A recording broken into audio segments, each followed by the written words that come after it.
Hey everybody, we made it to the track. We got her unloaded. We're teched in.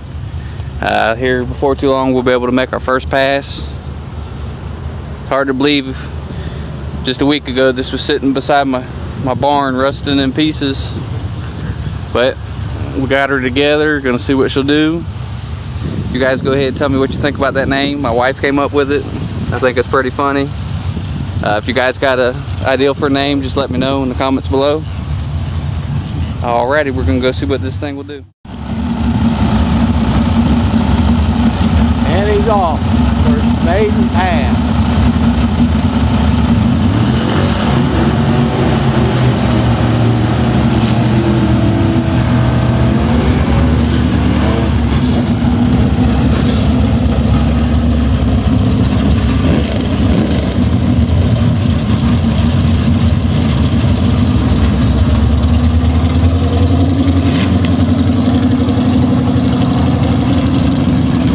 There she goes, off in the sunset.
We just made our first pass.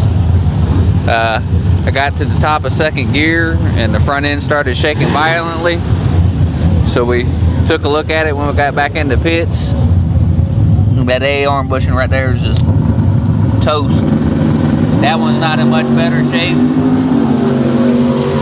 We went at 9.0, letting off the top of second gear. If I'd have stayed in it, I figure probably was about an 870, 860 pass, which for all stock stuff and first pass after 30 years, I don't consider that too awful bad. We'll probably make a couple more passes where we just do 60-foot shots because it bogged pretty good on the 60-foot. See if we can improve on that, and then take it home, get this taken care of, and bring her out again.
just a few days ago. And everybody out here would like to wish you a delayed happy birthday. Happy birthday to Cameron Henning, 10 years old. Pick it up or no? Coming up here in the right lane, down to 526, left lane of 487. Yeah. Mike over in the right lane. All right, folks, that's Byron pretty, in the left pretty lane. sketchy. Brian We're gonna count that as a win, take out it of home, Evansville, Indiana. and reroute. Okay. Thanks for watching.